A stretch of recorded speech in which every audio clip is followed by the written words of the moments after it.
All right, I've had a great time here in Amsterdam. Sadly, I gotta go, but I have no idea how to get to the metro station. How do I go? Geen probleem. In Amsterdam, weet je, het is een hele internationale stad. Geweldige stad. En in Amsterdam, je kan elke metro pakken, elke tram, elke trein. Je komt vanzelf voorbij bij of het airport of Centraal Station, waar je ook moet zijn. Je komt er vanzelf. Well, great. Thanks. Do you live, eat, and sleep the hotel industry? Looking to brush up on your game? You've come to the right place. Welcome to No Vacancy, the hospitality industry's #1 podcast, with your host, Glenn Hausman.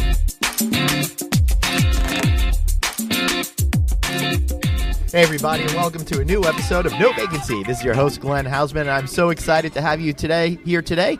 No, I'm excited to have you today, honestly. This is what we're getting at. I've been in Amsterdam now for, I don't know, a whole week, and my body hurts. I got to be honest with you. But before I start complaining a little bit more, I want to make sure that you all text the word hotel to 66866. That way you'll be sure to get our weekly newsletter. And if you haven't checked out novacancynews.com yet, please do that and let me know what you think. Before we get going, I did want to say that this show is brought to you in part by Duetto, the revenue strategy platform that thousands of hotels are using to make more money. Now, listen, I spoke recently to their CEO, Patrick Bosworth, on what you really need to know about hotel revenue strategy and to learn all about the history of it, where it is now, and where it's potentially going, and why, if you don't have a revenue strategy program with your hotel, you're really missing out.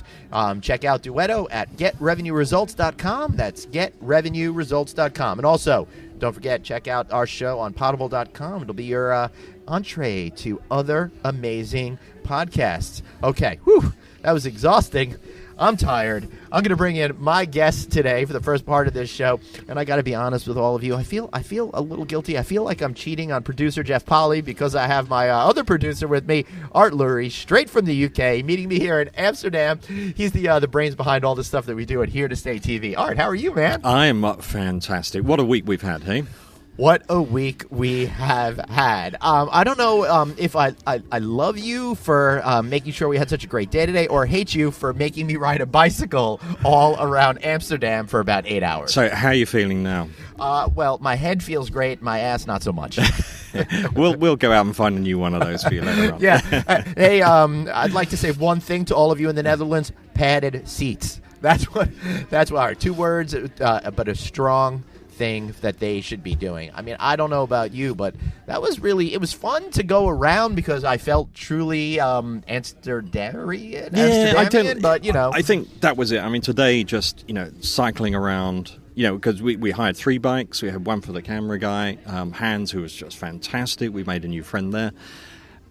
And Hans was the guy who shot all of our video that you'll be able to see soon on the Here to Stay TV YouTube channel. Absolutely. We were just talking about that, weren't we? The fact you're cycling around, and we hit rush hour, didn't we, today? So it was sort of you might consider it a rush hour coming, from somewhere outside London. It was an experience. Talk about negotiation with your fellow citizens. Incredible. A tougher negotiation than Middle East peace. Yeah. I felt. Trying to ride that bicycle, and I'm insecure already when it comes to something like that. But bikes whizzing by me. You got scooters going by. There's all these trucks going by. You nearly died about 3 or 4 times today, did you? At least. Nearly, not quite. Though, that time I did get hit by the bus and thrown into canal. That was, that was close. We missed that. We didn't shoot that. No, the camera wasn't rolling. Yeah. So, we're here. We're at Zoku, where we've been all week, and we're on the 6th floor, which is the top floor. It's the social space. It's a productivity space. Really interesting concept here, and I got to tell you, I think I'm a little bit in love with this place. I think so. I think I'm going to really miss this place. I mean, it's sort of Zoku, which I don't know how many cities this will start appearing in, but I think that's going to be happening pretty soon. Well, yeah, we may know some, but we're not allowed to share. Yeah, it just seems like the perfect Venn diagram between personal space, workspace, social space. They really hit that sweet spot where all those cross over. I mean, it just feels great, and not forced. This is, I don't want to use that word authentic, but it just works, doesn't it, Glenn? It certainly does. And we're going to talk a little bit about what Zoku is about. But if you want to learn more about what this concept is, be sure to listen to my podcast recorded in August of 2016. Now, to be fair, I thought I knew what I was talking about then. But now that I'm living Zoku, I've got a totally different experience about it. So let's get into what this is. You know, Art and I know each other because of Here to Stay TV, which is focused on service departments. And this theoretically is a service department. It's meant for long stays. I'm here six or seven nights. You've been here 4 or 5 nights. Yeah. And I really feel like part of the community now here at Zoku. They call us residents instead of guests. Neighbors. Right, neighbors. Absolutely, right. Neighbors. Yeah, so what's cool is we're up on the top floor, and that's where all of the social action happens. There's great outdoor spaces for you to hang out.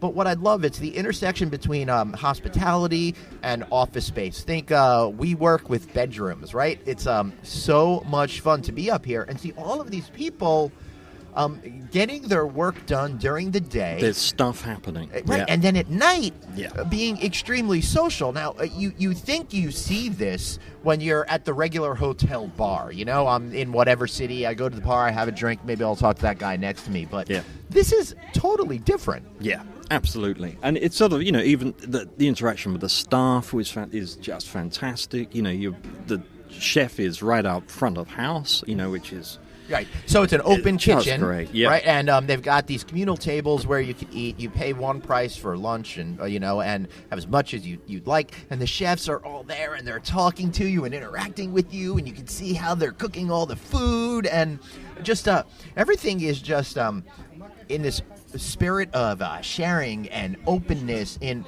a way I've never seen in a hospitality environment. I got to ask you, Art, how much of it is the culture of Amsterdam, and how much of it is the concept itself, and how will this be maybe in other cities? Would it have that same magic? It's again, that's something we've been talking about a lot this week. It's, you know, we spoke to Hans and Mark, the two founders of Zoku. And Hans came out of creating Citizen M to understand his pedigree. Absolutely, please continue. Absolutely. And, you know, they make no bones about it. They're aiming for the global nomad. You know, that's exactly what they're going for. They're not going for families. They're going for, you know, exactly the global nomad we've been talking about. Well, I have not seen one child here, for example. Absolutely. And again, we've been talking about this week. Why? And because we've been seeing a lot of different experiences in Amsterdam, all very different, right? All, you know, really original, fantastic ideas. And I think we should get into that, but let's explore what's going on here at Zoku a little bit more. Right now, we got the rooms, which to me was super interesting. You know, I don't know if you have the same thing happening in the UK where you're from, Art, but in the United States, newer hotel rooms, the new concepts that we're seeing out there, they're starting to create smaller rooms, right? But still, they're done in a traditional sense. So I think it almost creates the sense of you're getting less for more money because it's a smaller footprint. But here, they seem to have thrown out all the rules that you're supposed to do and reinvented how a room is laid out and what it's supposed to do. If I'm looking at what traditional hotels are doing, it's like they're developing 2 dimensions. What they've done here is they're developing in 3 dimensions. You look at that. That's a great room, way to put it. They've looked at it as a cube, as a space. They've then divided up into meters or literally centimeters and worked out every single space and how it can be used to the best. I mean, those rooms are fantastic. You know, there's so much storage. There's just the attention to detail. I mean, it's just phenomenal, isn't it? Right. Now, if you're in a room in New York City, the joke is you have to go outside to change your mind, right? Yeah, absolutely. That's not the feeling that I got in here. Now, there's a moratorium on building new hotels in Amsterdam because the city is so filled, so busy, and so bustling, and there's just no room to put anymore. So it's really about the economy of space. So in a room that's 25 square meters, and no, I don't know what that is in square square feet, but it's tiny, right? Yeah. So it's a small room, and instead of the bed being the focal point, it's really about that kitchen table, a place That's it. to hang out, get your work done, cook a meal in the kitchenette, even though I think it's more of like a full kitchen, and then have a social space at night. There's a couch, but to me, what was most ingenious is the bed was hidden away. It's called Zoku Loft because you could pull out this staircase. Yep, the stairs are built into the bookcase, and they pull out. Then walk up the stairs and then hop into bed, which, is fun and, really different. Yeah, it's a special moment. You go upstairs to your bed, and it's not a small bed. It's a king size bed up there. Yeah, and it's a whole new room. It's fantastic. Right, you can tell this was designed more for younger folks, the millennial mindset. Because as a man of a certain age now, having to negotiate those stairs 3 or 4 times a night to hit the bathroom was a little bit of a challenge. But I figured it out, and it's well worth the sacrifice for having a room that. There is a handrail. You've got the handrail. That's there for you. I gripped onto it for dear life at that hour in the morning because the last thing I wanted to do was slip. My butt hurts enough already after that. Talking bike ride about gripping, what else? What's the other feature in this room? The other feature that was really gripping. Yeah. Oh, yeah. Literally gripping. They have gymnastics rings. And, you make sure you check out our video at Here to Stay TV, which is probably not up yet, but will be up in the next week because this comes out before. You're going to have a chance to even edit it, but you're going to love seeing this element in the room. And I've got to post a picture of you because Art, I think, must have been on the UK Olympics team because you were doing some amazing tricks. Yeah. Listen, even the Russian judge gave you a 9. Yeah, but all their money doesn't drop out of their pockets when they do that. Yeah. No, but that was fun because, listen, this job doesn't pay that much, so I needed all the euros I could get. I saw a €250, jumped right in and stole it. All right, so I love the Zoku. I highly suggest that everybody check it out. I think the website is livezoku.com. Yeah, that's the one. Right? All right.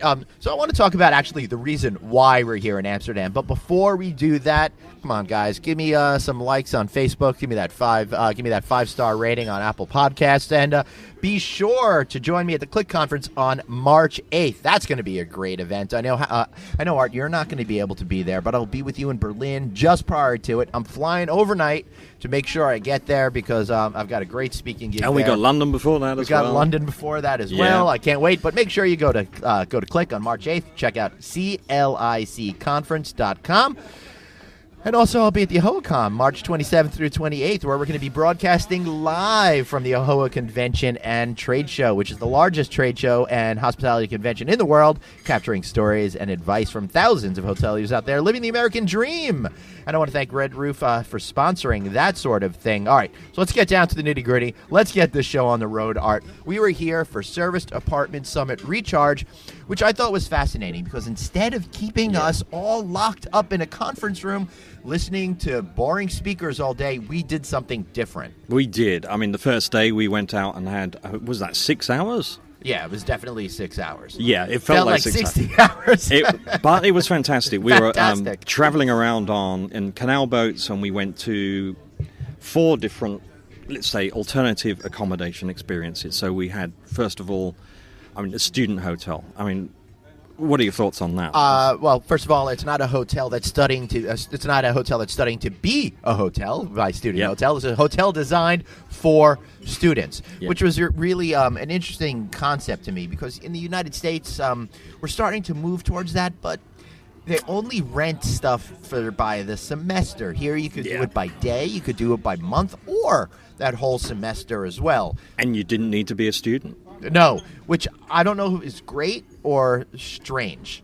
Well, there's a lot that's strange here, but let's talk about it. It's sort of, so it was a new use for what was a huge office block, wasn't it? Right. So they'd repurposed that. Incredible amount of front of house, wasn't there? Social spaces, there were areas for TED Talks, study areas, cafes, gyms, swimming pools. And, of course, all the co-located workspace and lots of opportunities to have a good time. Plus, what I was most excited about was a machine that served coffee, tea, and tomato soup. Well, there you go. And, with every room, you get a bike. We went into the bike store, and there are over 600 bikes there on the racks. Just astonishing. Amazing operation. So. Which makes a lot of sense because that's really how you get around in this town. So great. And now business travelers staying there. I mean, that was just, really interesting. So yeah, I thought so too. And I love this whole idea. And one of the things that I've been pushing in the United States, Art, is I really think the next major hotel concept has got to be have this co-located workspace, have this intriguing social space. We've been moving in that direction for so long. Let's activate the lobbies. Let's get people to spend more on food and beverage. But why aren't you inviting people in to work, to be creative, to be productive, to add that energy and life to your property? And that's what I saw at Zoku, and that's what I saw at the Student Hotel. It's, again, what we've been seeing, everywhere we've been going through is this. Not people getting obsessed with demographics like the millennials. It's about psychographics. I mean, you've been talking about that a long time, haven't you? So yeah, I mean, that's my favorite word, I think. Other after free. Yeah. Yeah. So we went to the Student Hotel, but then we went to other places. What do we do next? Right. The bridge houses was amazing. So you take the idea of a hotel and it is spread out across the city in individual rooms. That was the idea of that, wasn't it? That was Suites, wasn't it? Yeah, it's called Suites Hotel. Most fascinating concept I think I've ever seen. So when you think of a hotel, like Art said, you think of one single building. But no, what they've done is they've partnered with the city and they've taken all these bridge houses and converted them into hotel rooms. Which are disused, yeah. Right. So they were there for the guy that would operate the bridge, all different.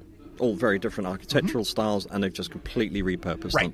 So if you know Amsterdam at all, there's all these canals and lots of bridges that have to go up and down, and they used to have a guy that would have to push buttons and do stuff to make them go up and down. About a decade ago, they automated all of that, and these buildings went into disuse. What a fascinating idea to me to turn them all into little tiny hotel rooms right in the heart of the action. Absolutely. And housekeeping is a bike with a trailer with the vacuum cleaner, and they basically tour these rooms. It's just fascinating stuff. Right. I mean, I talk a lot when I'm doing speeches on stage about an experience economy, right? How we want to have something great to do and then come home and have those bragging rights for them. I don't know if I've ever seen something cooler than this particular concept in a city center. Absolutely. I mean, just great. I mean, I don't know how long you would want to stay there, but it's an experience. I think I'd want to stay there 1 or 2 nights max, honestly. Yeah, perfect. Because you are basically on the streets. Yeah, absolutely. Right? It's one level up from Cardboard Box. Although the rooms, I don't mean to make fun of the rooms. The rooms are absolutely beautiful. Terrific, well-designed, and of great quality. But the other thing that's interesting about this particular product is the hotel itself is between 2 and 5 stars, depending on the room itself. I didn't know that. I didn't pick that up. Yeah, I thought that was really cool. So you can spend what you want in different price points for the different type of experience and location that you're going to have. Didn't realize that. I know, it just keeps getting better and better, right? So that's Suites Hotel. You've got to check that out. I'm going to try to find some photos and put that up. Yeah, absolutely. So it's so interesting and dynamic. Yeah. Now, let's talk about yays. Yeah. All right. So I think in order to set it up, we have to kind of understand where the dichotomy is within the service department sector, right? It's a sector that's maturing. It's a sector that I talk a lot about on this show because I think that it's been underserved in the hospitality, in the general hospitality community is what I'm trying to say, right? So you have where we used to just have a hotel, and then we started to break down into different categories. We got Courtyard by Marriott, which kicked off the focused service hotel movement. Then we have 1-star hotels, 2-star hotels, all of these types of things. The more people that travel, the more niches that we have. Now we're starting to see the same thing happening in the service department sector. So Zoku here is all about bringing a community together inside the property, where Yays is the opposite. Yeah, absolutely. Creating that community around the property. And I think they've done a fantastic job with that. So the property we visited, you said this a few times. Can you remember the name? No. Okay. Watch our video. What was it? Liebdengracht or something? Yeah, I forgot the word. Fantastic. But it was Liebdengracht. It was 1600s salt warehouse that they beautifully converted into these pristine, very modern apartments in there. Yeah, I mean, as an American, we don't see buildings that are 400 plus years old. Yeah, but these were, high-tech apartments, lots of white, beautiful, and you can see yourself living in there for, you can see a very long time. Absolutely. The rooms that we saw were all extremely spacious and comfortable and really exuded a sense of modernity, but set against that backdrop of real, true European history. Absolutely, absolutely. Beautifully done. And, we look at the lobby, and it was just this one giant bookcase that celebrated all the businesses around them. That's it. They built this community and, created these really strong links with the, community around them, whether or not they're the local cheese shop or they're people that are making things or they're, restaurants and bars. They've really brought them into the experience, haven't they, in a really good way. In a really special way. Now, when I go to my local hotel, well, I should say my local hotel because I'm traveling, right, when I go to hotels. But, when I say, hey, where's a good place to eat, they'll be like, oh, there's an Applebee's next door, right? Yeah. This is not that. Yeah. The whole idea of the service department business is living like a local. But how can you live like a local without being with the locals? So they don't just give you a pamphlet. They've created a great book with all the local stores and restaurants and purveyors and entrepreneurs that are out there. Yeah. And they're all featured as the stars of this book. Yeah. Each one of them has a photo of the people that operate those businesses, which humanizes it, which I think connects you more to the neighborhood and makes the neighborhood feel more connected to the property in a way that I've never seen before, which I thought was fun and exciting. And you could see from the people that we spoke to that everybody seems into this concept. They do, and I think that neighborhood really seems to have embraced that. And we know and that's another thing we've been talking about, these sort of the pressures on cities like Amsterdam, Barcelona, the pressures of people coming in and the tensions that tourism bring, because the service department industry often talks about live like a local, and we're saying, well, what about the locals? In some cases with Airbnb, cheap travel, and to a certain extent service departments, they're starting to feel pushed out a little bit. So this sort of initiative that Yates has taken on, it's just fantastic. Right. Really works. Because it's a real win-win. Yeah. It makes sure that the community feels like they're part of the solution, and they can make more money from it. A lot of times when you have hotels or extended stay properties, the whole idea is to trap the people inside the building. Here, the hotel is really just the gateway to the experience that you have within the local community, and the local community, in a sense, are the amenities of the hotel, which I think is really well done, except, of course, if you've had the weather we've had this week with being cold and rainy the entire time. Today was what happened today, though? That All was right, fantastic. We did see sun for 8 seconds. We had a lot of sun. It was fantastic. I mean, it sort of, Amsterdam pulled all the stops out just when we needed it. That's fantastic. Yeah, that's great. So we got some great video footage. And again, check out Here to Stay TV on YouTube. Okay, Art, we had a great tour. We enjoyed the canal boats. I must have walked 50 miles this week. My hips hurt. I have parts of my body I didn't even realize hurt. That bike ride today killed me. I'm totally wiped out. But I do want to talk about the event that we were at. We talked about day one at the Service Department Summit Recharge, getting all the tours. Day two was interesting and different as well from a traditional conference. It really was. And, Piers, I think, really set out to create something different. To get away from, to the traditional people up on a stage talking at the audience. This was really interactive, wasn't it, from the go? They had obviously sort of interactivity with mobiles, but there were a lot of workshops. I mean, you actually ran one of the workshops, didn't you? Yes, thanks for saying that, so I didn't have to bring it up awkwardly myself. Yeah. But yeah, it was fun because we did a roundtable workshop where there were 6 distinct issues that are affecting the Service Department Summit. Everybody got assigned a group. Everybody was encouraged to share what they thought the solutions might be, and then report back to the group. So instead of you hearing the quote-unquote expert in the front of the room tell you what to do, the audience was the ones that crowdsourced the solutions. Ooh, that's a good phrase of saying it. And that's the thing. I think that's why it worked. You had a lot of competitors in the room. That's it. We have to say that. People that would consider themselves competitors. Yeah, but they were all working together harmoniously. Yeah, absolutely. Why do you think that was? What was it about the event that made everyone's defenses drop down? Now, this is where I have to get into. Maybe it's Amsterdam. I was going to say maybe it's Amsterdam. Maybe it's more European culture. Yeah. Because in America, it's a little bit tougher. I've done a lot of things where we break people down into groups to try to talk, and there seems to be a lot more reticence on the other side of the Atlantic Ocean than here to jump in and be productive like that. Yeah, that really worked. And there were ideas flying around all over the place. It was just, fantastic. And there was a lot of interactivity, a lot of great workshops. I think it was interesting that people were buzzing before the event began. I think and that's not because of the coffee shops. That was not because of the good vibes shops, here at the event, which right? we have not visited at all. I think let's put that on record. Oh, yes. It's not happened. No, we have not visited them together. Yeah. Okay.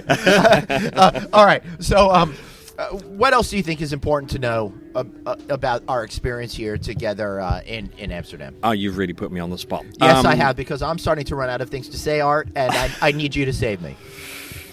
I think if you want to see the future of the service department industry, service department sector, come to Amsterdam. I really do. I think they're getting so many things right. I don't know what it is. It's sort of, again, it's something we've been talking about, trying to sort of you got to say define. what you had told me. Yeah, it's the sort of Dutch were the original business travelers. They were love the original. That line. They invented business travel. They were with commerce and trade and everything. They traveled the world. They learnt languages. We know how good the Dutch are with languages. They I don't know. They seem to be able to sort of pluck things. I mean, when we were talking to Mark before, Mark from Zoku, he said those rooms were a little bit of Japan, a little bit of Nordic. It was interesting. They seem to be able to sort of take these ingredients, these different spices, and put them together into interesting dishes. I think that's an interesting thing. Yeah. And then they layer that with staff that seems genuinely interested in connecting with you. Absolutely. I mean, everyone here has been incredibly engaged and incredibly helpful. It's great. I mean, I'm a total fan. Absolute fan of this place. Yeah, I know you are. I am definitely a fan of this place, and I'm a little upset that I got to fly back tomorrow. Yeah. Oh well. Well, that's a great way to end. I think this segment. Unless you got more to say. Well, yeah. I mean, you can just sit back on that plane and relax, and Well, if we get to a coffee shop I know we've tonight, driven you hard. Will. I know we've driven you hard this week, but we have. And you know me, I'm super lazy. I don't like to work, and I'm personally offended that you made me work so hard this week. We've got so many reports that we did today, and listen, if for nothing else, you're going to get to see me ride a bicycle, and that is worth the admission ticket alone. Absolutely. It's worth subscribing just for that. Yes. Yeah. All right, so if you haven't subscribed to our podcast here, make sure you text the word hotel to 66866. That'll get you our weekly newsletter. But, of course, check out the Google Play Store, check out Apple Podcasts, check out Potable.com and listen to it on there, and anywhere else that you may find your podcasts. And then also, Here to Stay TV on YouTube. If you're not subscribed to that, then I don't know what to tell you. I'm hurt if you're not subscribed by it. So do me a favor, subscribe to that, but don't forget to give me that 5-star rating on Apple Podcasts too, because I really, every single thing that you guys do, every like you give me on any post that I make makes me feel good about myself. That's really my only prism for how I understand how to feel about myself, is when other people give me that feedback. Absolutely. All right. Anything else that you want to say before I let you do some plugs? It's been gazelic. I think that's the word, isn't it? I think that was the word. And if it's not, I don't really remember it anyway. Yeah, that's the word of the week. Yeah. Yeah, that's the Dutch word. It's cozy, homey, feeling just a part of stuff. Yeah, just right. Yeah. Yeah, it's just. There is no translation for it at all, but it's sort of. We've been feeling it this week. Yeah. Yeah, I got to tell you, I feel really good. It's been a good week. It's been fun. I feel like I've learned a lot. I'm mentally stimulated, and I'm just excited to be here. And I'm looking forward to seeing you next month in London at the Business Travel Show. Absolutely. That's going to be really interesting. Very different, but interesting. Yeah, we're going to have a studio over there, we too, will right? have a studio, yeah, and we might even be broadcasting live. We'll see how we go. Well, I hope we do. Yeah. We got to do it a little bit later in the day so us, the American folks can see some of it as well. But not too late in the day because I get crabby. Yeah, absolutely. All right. So you've got your own company. It's called Hunter Gatherer. Why don't you tell us a little bit about that and how we can find you? Hunter Gatherer. Well, go to huntergatherer.co.uk. We are, I hate to say a virtual agency, but we're a tribe. It's a worldwide tribe of great storytellers, whether or not they're filmmakers, designers, interior designers, event producers. It's all storytelling, and that's what we love to do. That's what this is all about. It sure is, and it's been fun having an opportunity to work with you and share all the stories. Fantastic here. As always. Yes. All right, so we're going to take a little break, and then when we come back, I've got a great interview with James Foice. He's the Chief Executive of the Association of Service Department Providers. You like how I put together a theme show this week? It's fantastic. I know. Smooth. Smooth, just like this beer that we're drinking. I wish I knew how to pronounce it, but it's spelled IJWIT. I highly recommend it. It's got an ostrich on it. That's good enough for me. It's good enough for you. All right, guys. Thanks for listening, and we'll be right back after this commercial break. Have a question for your host, Glenn? Tweet him now at Traveling Glenn. No Vacancy, the hospitality industry's #1 podcast. We'll be right back. From Eureka to San Diego and Malibu to Bakersfield, the California Lodging Investment Conference, CLIC, is one of a kind, focusing exclusively on our Golden States hotel market. CLIC was launched in 2016 by Craig Sullivan, a seasoned hospitality industry professional, to harness the knowledge of our industry leaders, support our community, and educate emerging talent. CLIC brings together lodging professionals from California and beyond for one day of learning, professional development, and networking. If you are an owner, operator, investor, broker, developer, lender, management company, brand, or professional services provider, you should plan on attending CLIC 2 on March 8th, 2018 at the Hilton Irvine Orange County Airport. We invite you to go check out the California Lodging Investment Conference website at cliconference.com for the latest details and sponsorship opportunities. Early registration now open. And as a listener of the No Vacancy with Glenn Hausman podcast, please make sure to use our exclusive discount code of No Vacancy when registering for this one-of-a-kind in California hospitality event that sold out in its very first year. Back to the show. It's No Vacancy, the hospitality industry's #1 podcast with your host, Glenn Hausman. Hey, everybody. Welcome back to No Vacancy. Okay, so as you know, I seem to be really infatuated with extended stay and the service department business because it's really changing the dynamics of the hospitality industry in general. It's happened more overseas, but it's really starting to come here to the United States now. So in order to really get a better understanding of what's going on with service departments and why they're making such a big difference in not just the customers' lives, but in the travel managers' lives as well, I wanted to go right to the source. So I tracked down the managing director of ASAP. His name is James Foice, and ASAP is the Association of Service Department Providers, and I have him here right now. We're speaking across the ocean. You're in the UK, which means that if you're a British guy, you're going to sound a lot smarter than me. James, how are you, sir? I'm very well, Glenn. Thank you. It's good to talk to you. It's good to talk with you as well. Thank you so much for joining me today. So, service department industry. Now, I must tell you, James, this is something that's really only come into my understanding the last 2 or 3 years, but you've been at it for a lot longer than that. Maybe you could tell me a little bit about where ASAP came into the picture and how it's affected change within the service department industry, and then we'll kind of get into where that business is today. Sure. Well, ASAP was formed in 2002 with a group of service department operators who were operating in London. Mm-hmm.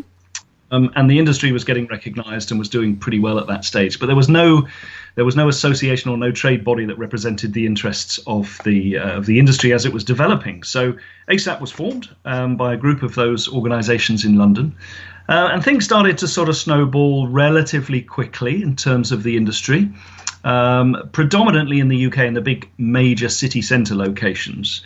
And then sort of the late 2000s, I think as the buyer started to understand a bit more about it, there was a requirement to have more due diligence mechanisms, more duty of care and safety. And that's really where things started to grow quite quickly for us. Right, I bet so, because duty of care seems to be one of the big issues that I'm seeing is changing the whole notion of the business. So to explain what duty of care is for our audience that might not be understanding that, it all has to do with the fact that if a travel manager is going to place one of their employees in a place, they need to make sure there is some sort of duty of care to ensure their safety and security and well-being. Is that correct, sir? That's exactly what it is, and it's about having confidence in the product, really. I mean, in the UK, the star grading program was around for many years within the accommodations sector, and that was really providing confidence to the buyer or the user of accommodation that there was a degree, a benchmark of quality. And what we've done in the last few years is introduce something that really focuses on the assurance for the guests. So not many people understand much about service departments. So what we're trying to achieve here is an understanding that when a guest arrives at a product, they're not going to be disappointed. And there's a number of elements associated with that, and much of that is about the safety of the property. So, for example, we would look at fire safety, we would look at insurances, we would look at control of substances that might be used, control of substances that are hazardous to health, and that's really the duty of care piece. So we're trying to provide that confidence to the user that if they've seen a property that's accredited by our organisation, then they have an expectation that there has been some due diligence and duty of care carried out. That's interesting, because what that is telling to me is it seems to be mirroring what's happening right now when it comes to the business here around the world of Airbnb, I'm going to, and those kinds of products. They're suffering from the same thing. And the folks in the hospitality industry side are saying essentially, hey, there's no equality with duty of care in that side of the business. But in the service department world, you're way ahead of it. It sounds like you're at least a decade ahead of it and making big impacts in that, which has increased the trust among the travel managers, which makes service departments a much more viable business, which is why you folks exist in the first place now. Is that right? Right, James? Well, you flatter us, Glenn, but I think we that is our aspiration. That is what we're working towards, and we're working very hard to provide that level of confidence for those travel managers. And I have an aspiration, and we're focusing very, very clearly on getting those travel managers making decisions around the duty of care piece. So we will get to a point, and it's my aspiration that we'll get to a point where those travel managers will be selective and will prefer organizations that have gone through our accreditation program. Absolutely. Yes, and we're going to talk about that in a little while. But before we get to that, I want to talk to you a little bit more about the state of the business. Where are we at? Why are so many owners and operators seeing this now as a smart and viable alternative than, say, traditional hotels or the sharing economy with projects like Airbnb? And I talk to a lot of people, Glenn, about this and what are the advantages, what is the value proposition when it comes to service departments. Now, many of us travel with families, many of us travel on extended stay arrangements, and sometimes they merge. Of course they do. And a service department product offers the guest, the consumer, more space. It offers them facilities that they wouldn't normally have in a hotel environment, but also flexibility around being able to come and go when they please. If they choose to eat in the property, they can do that. If they choose to eat out of the property, they can do that. They can have business meetings. So it's the flexibility that we're seeing that the user of service departments are enjoying more than they've ever done. And I think that is fundamentally around the awareness piece that we're pushing towards, because people just don't know what service departments are. And we have an aspiration to try and move that understanding forward. So there's a lot of work to do, but we're really excited with the opportunity. Well, you seem to be doing well, at least in terms of the amount of people that are participating in the association have serviced apartments. You collectively represent over 100,000 apartments in 17 countries and 189 different members in it. So that takes me to the owner and operator piece of it. Why are folks interested in having these types of facilities as opposed to, say, a traditional hotel or just keeping their building a condo? Well, I think that that the business model is an interesting one because hotel spaces, certainly within the UK environment, tend to be associated with pretty high rent areas or certain area with high costs. But service departments tend not to operate in those environments because the accommodation is over first, second, third, fourth floors, whereas hotels operate on the ground floors. So I think a lot of our service apartment operators see value in subcontracting elements of that specialism, whether it be a restaurant provision or a coffee house provision or gyms, cinemas, and they work with experts wherever they can to sort of provide those products. And that mix works really well. Yeah, and I would say if I had an apartment building and I I had 100 apartments to rent out to people, and I saw an 80% occupancy on those, I could take those other 20% and turn them into service apartments and probably even get a premium if I do it in the right way than I would have been just renting them out straight away, right? Yes, most definitely. I think it's understanding the complexity. Yes. And the challenge and what's the difficulty. But we see the service department in industry is very firmly in the hospitality space, and it's providing and servicing a need that guests are requiring more and more now. And we see the benefits associated with the sharing economy that are raising the profile and awareness of the service department space. But, we're all about that credibility. We're trying to put in front of people a bona fide, credible product that has gone through a process of due diligence. That's for sure. That makes a lot of sense. And so you had the last couple of weeks, you had the ASAP Annual Convention 2017, which was, of course, I believe was held in the UK. So tell me a little bit about that event. What were some of the goals of the event for people going there and some of the big stories that came out of it? And, of course, you can check out on a project that I do aside here from No Vacancy News and the No Vacancy podcast. I do Here to Stay TV, where we actually have a great report on the ASAP convention. But I want to hear from you, James, straight away. So tell me about your event and what happened during that event. Woo! I'm a little jumbly on the words this morning. Go for it. Well, the convention that we have in December is in London, as you're absolutely right.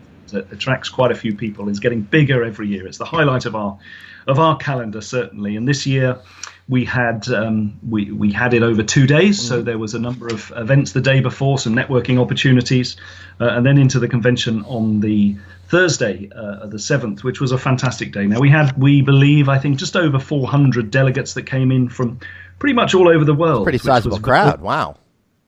Well, we think it is. It's grown year on year, so we have to be very careful because it's becoming so successful. And we had some great speakers. So much of what we were doing was sort of providing educational opportunities to our members and those delegates that were choosing to come from outside of our membership reach. A lot of keynote stuff around the industry as it's growing, statistical information. We really find over the last few years it's a very positive news story, and the industry, as I keep saying, is growing, is getting understood and recognized by more people. So for us, it's about getting that word and getting that excitement out there. And with your help and some of the other journalists we work with, that's a really positive message that we're getting. So thank you very much. Sure, my pleasure. I find it really fascinating, and I hope that everybody listening to this gets a little bit more involved in learning about what service departments are all about. And you could check these folks out on Twitter at ASAP because they are the Association for Service Department Providers, called ASAP. So that's at ASAP or check out hashtag ASAP Convention if you want to learn more about what happened at that event. James, what was the big story coming out of your conference this past year? Well, we can't get through a year at the moment without talking about Brexit in the UK, and that's a very interesting dynamic. Yeah. And of course, you're going to ask me where we think it's going to go, and I'm not going to be able to tell you as anyone else can.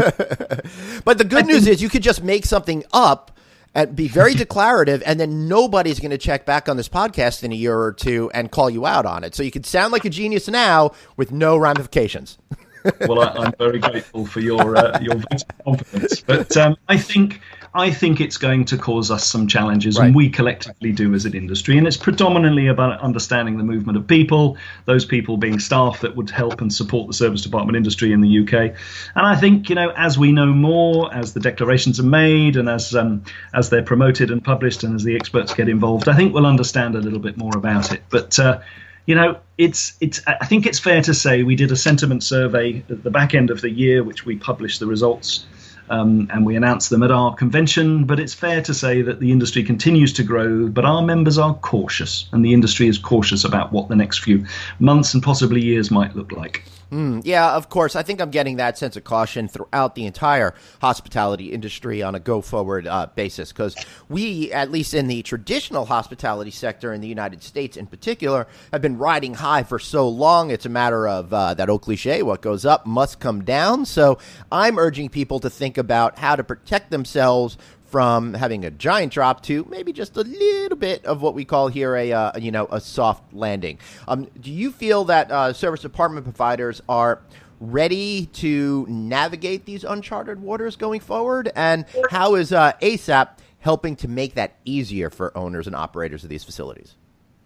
Yeah, there's no doubt in our mind that our members and anyone we talk to within the industry is confident about the demand and the growth opportunity longer term. And I talk longer term, Brexit's sort of a short term hurdle one anticipates. But investment in expansions and confidence in the growth of our service department operators is most definitely there. And that's a really interesting dynamic that we've understood, that through these relatively cautious times that we're experiencing, there is sufficient confidence from the organizations themselves to be able to back the plans and support the growth strategies that they've got. And I think that says so much about the industry and what the industry is looking to do. Yeah, and I also see potential with the industry, not just in large cities, say as London or Berlin or Paris, but I think smaller cities as well, at least from my understanding of being involved, at least peripherally now in the service department business in the last year.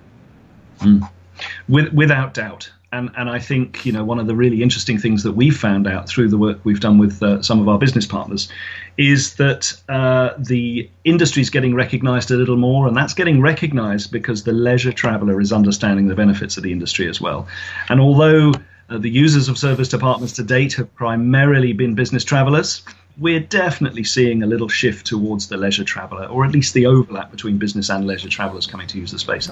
And of course, that will open up different markets that we don't currently see at the moment. I agree. And, here in my quote-unquote expert opinion, I think service departments have got a really, really long legs to go, because consumers don't understand it yet. I mean, just us here in the hospitality industry, us folks that love the nitty-gritty details of this business are finally just starting to really understand what it's all about. And I can imagine how exciting that's going to be once consumers really start to figure it out when it comes to that leisure product. Because if we think about how the service department business has been, it's kind of been hiding behind the scenes because it wasn't really out there showing up on your Expedia searches or your Hotwire searches, and you haven't been seeing major TV commercials, hey, get a room with us. So now that you're starting to get a little bit more distribution within the internet in a way that could be seen by leisure travelers, I think it's only a matter of time before this business starts to pick up. And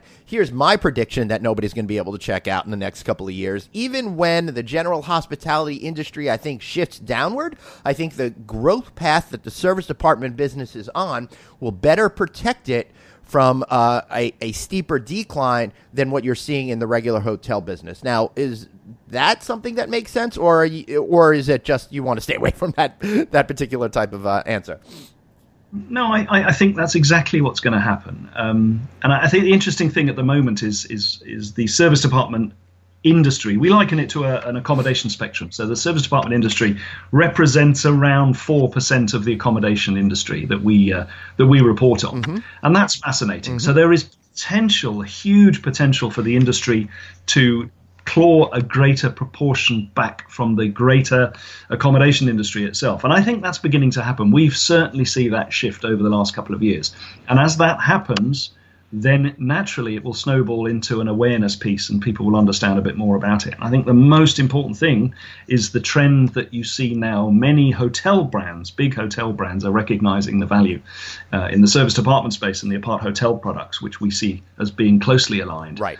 And that will continue. Right. And right now, just to put into the vernacular of the traditional hotel industry, you're seeing a giant increase, a surge, so to speak, and not in the George Bush kind of surge way, but a surge charge of serviced of extended stay apartments and hotels. I mean, which is kind of like that bridge to the true serviced apartment business. And I predict not just companies like Bridge Street Global Hospitality, which started, for example, as serviced apartments, which is moving more into the apart hotel sector. I think some of the other major hotel companies are going to discover this segment next. You can mark that here. And I think next year, James, if we have this conversation, maybe one of the major companies will start to really put their foot into the serviced apartment sector as well. How do you think it's going to go with the major companies getting involved? And when they do, how does that change the character of the business for your association and your constituents?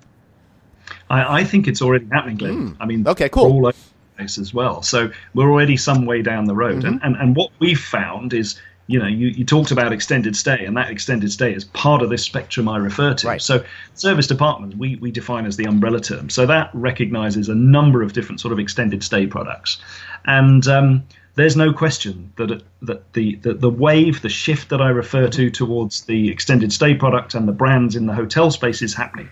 Then naturally that will progress into the longer stay, the serviced apartment, the corporate housing model that we talk about. And that's on the way. It's happening. Yeah. And one of the things that I like to say is, I stayed in a serviced apartment a couple of times this year, and it really mixes well with what you indicated earlier with that mix of business and leisure. What I loved about it is I stayed in a community that I never would have stayed in before in London if I just stayed at a regular hotel. And the cool thing was I showed up, I was able to get my key pretty easily, and I had an apartment in a different city. It's not like when I was living in Brooklyn in all those years, but it was the same kind of essence. I felt like I was part of the fabric of the community, and it changed my entire perception of something. I didn't feel like I was an outside observer. I felt like that I was a participant within the neighborhood that I was within, and it really changed everything for me as a traveler, and it's something I really liked a whole lot more. Not to get all my hotel friends out there upset, but it was something that was really appealing and interesting to me, and something I definitely want to try again, James. Well, that's good to hear, because you're exactly the type of person we're trying to educate, and it seems as if you're already down the road, Glenn. But we have to say, and I keep going back to the same point, that there are so many different accommodation offerings out there, wherever you happen to be in the world, and some are credible and some really aren't credible. And all we're trying to do through this argument and discussion is try and make a differentiation between what is credible and what is a risk. Right. And we're not going to stop till we get there. Yeah, so. and one of the things that you're doing is ASAP is starting the Quality Accreditation Program, which is going to be a real differentiator for, I think, your brand going forward. Tell us a little bit about what that program is all about, how it's going to help owners and operators, and increase customer trust and satisfaction with the product.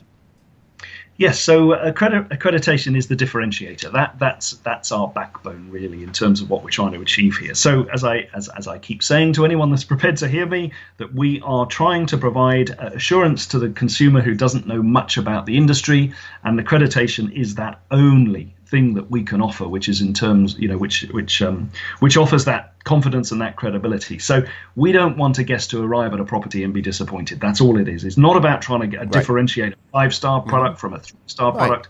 It's simply trying to offer that guest confidence that when they arrive at their apartment, they have booked what they were hoping to book. And the backbone through all of this, as I've said before, is about due diligence and duty of care. So be sure that when you arrive, that the accreditation has investigated elements of health and safety, of due diligence, and those elements of the business. So that's as a taken. Be sure that you know that that process has happened, and you've arrived at your apartment in the location that you were looking to stay, and you're delighted with it. That's all we're trying to do. So if I'm an owner or an operator and I want to be part of this accreditation program or part of the association, what do I have to do? So to join the association, you need to be operating 6 apartments or more as an operator of serviced apartments, and apply to join us. There is an onboarding process. We would ask every potential member, to abide by our code of conduct, which is very clearly available in the website. And for this year, it's actually the first year, we have made it a condition of membership that every one of our operators and every one of our agent members will go through the accreditation program. we have put so much emphasis on the importance of this differentiation that we are now making it a condition of membership, which is a huge step forward. Why is this so important?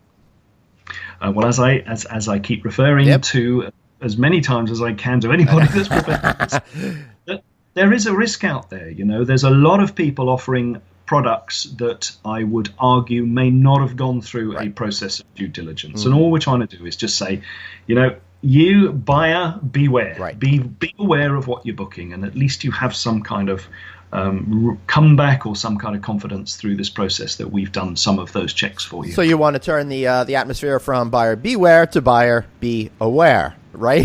So it makes sense. Exactly. Yeah. Exactly. So if you're aware of what's going on, you'll have that sense of confidence, which of course gets back to those travel managers, which will then book more people in those apartments, which will increase the amount of people that are interested in, once again, staying in those apartments, sharing the gospel about why they're so interesting and different about the apartments. Whew, I think I got it all, James. Is there anything that we've missed here in this conversation?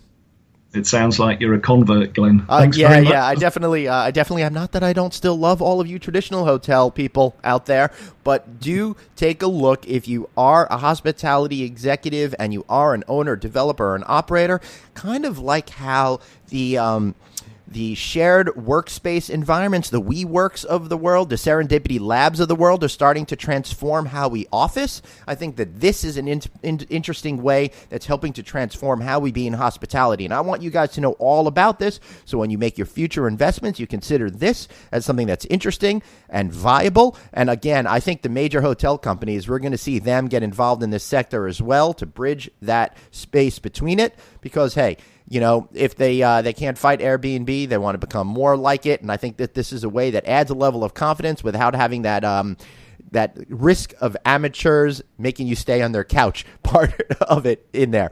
Again, not eloquently stated, but I think my point was proven. James, anything else that you want to say? No, I think the industry is a really interesting time for the industry. We've talked about some caution. We've talked about the optimism.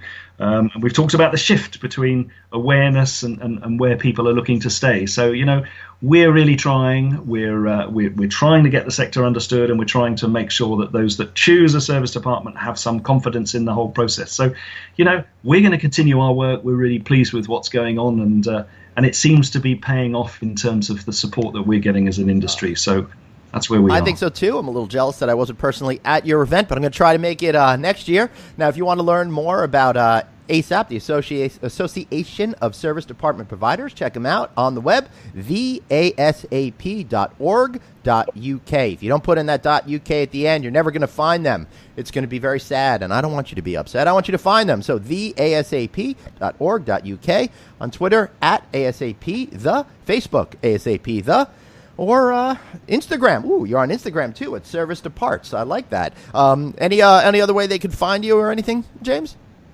There's conventional picking up the telephone here in the UK works quite well as well. Oh, so yes. I'm not familiar with that invention. All right. You know, hey, listen, if you want to call them on the phone, call them on the phone. Me, I like to stick to carrier pigeons. I'm old school that way, James. So I want to thank you all for listening. I want to thank James for being here, and I'll be back next week. That is, unless I decide to go out and develop my own serviced apartment. Be back next week. Thanks so much for listening. Thanks so much for listening to No Vacancy, the hospitality industry's #1 podcast, with your host, Glenn Hausman, online at rouse.media, on Twitter at TravelingGlenn, and on Facebook.com/Glenn.Hausman. We'll catch you next time.